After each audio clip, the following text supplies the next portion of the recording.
So there's a reason why I have a puppy in my arms. Because I want you to think about, have you ever been petting a dog or a cat and you had this sense, this feeling of elation, of happiness, joy, calm, serenity, just kind of overcome you? Well, that's actually science at work.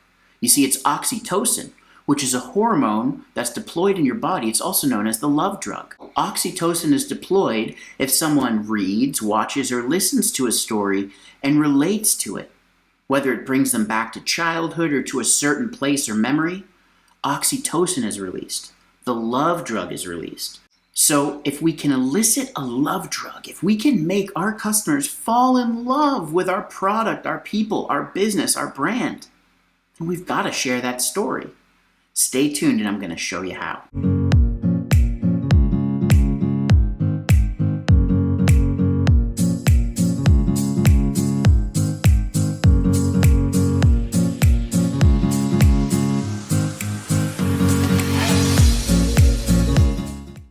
So I don't have a puppy anymore, but I do have some tips to help you share your stories. Now, first off, I'm going to give you a really good tip. I want you to write this down.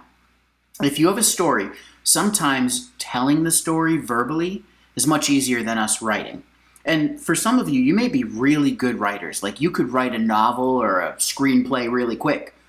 Most business owners that I've come in contact with struggle at writing. It's not the easiest thing. You know your products, you know your services, but when it comes to writing, especially about yourself, it's a little tough. So here's a trick. I want you to take your phone and I want you to use the Voice Memos app. Now, on Apple, it's called Voice Memos, Google, Android, and something else, but you probably have a voice recorder app. Tell the story. Press record and just tell your story.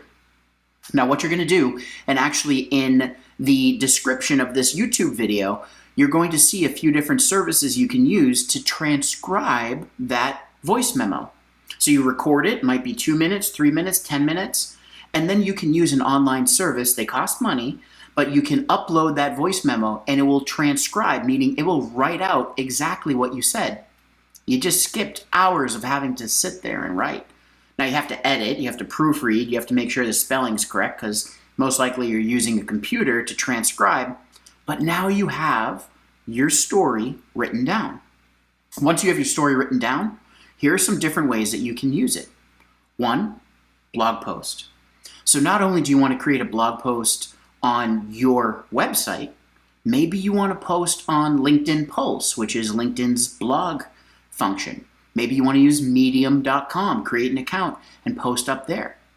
That blog post is going to help share your story. Now this story, when it's written, could also be a total page. It could be an About Us page or how we started or our story page. Put that on your website as well. Once you have this blog post written out, now let's kind of look at it a little bit and think about how could we chop this up?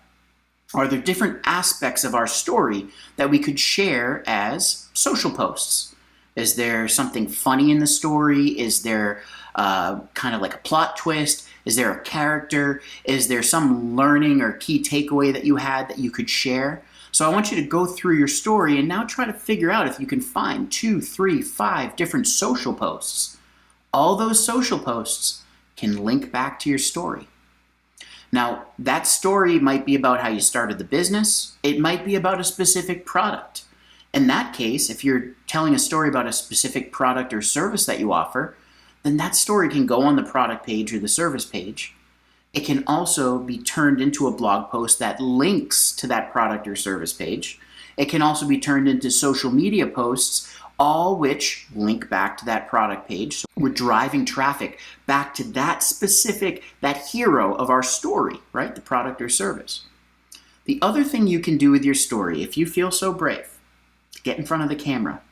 I'm telling you, making eye contact, having a connection with someone, and being able to tell them the story of how you came to be, why your business was built, maybe what the inspiration for your product was, as we talked about, or maybe you're showcasing an employee. Maybe you have the employee with you and you're talking back and forth. If you can use video, video is something that is not going away. In fact, more and more people are connecting with brands by watching videos. It's been found that people are going to YouTube and they're discovering new products and services when they're on YouTube. If you tell your story about your business, your brand, your product, your service, your people, and it's on YouTube, you have a very good chance of maybe attracting a brand new customer. If you don't feel comfortable getting in front of the camera, no worries. You know what you can do? You can create a slideshow, show different photos of your business, your products, your services, you and your people, and then just narrate over it. Use that same voice memo, and now you can create a little movie where you have the slideshow and your voice over the slideshow. It's a video. You can post that video up on YouTube or on Vimeo. You can embed that video everywhere. You can text people the video. You can message them on Facebook. You can add it up to social media. You can take that YouTube video and put it in your blog post. Now, of course, I'm giving you a firing drill. This is very high level, and I'm not showing you how to do these things. We will in time in the Bigger, Better Biz community.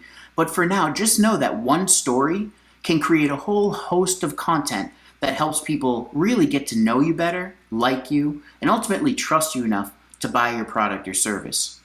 Until next time, I'm Brian Kaplan. Stay well, stay healthy, stay happy. Here's to your success.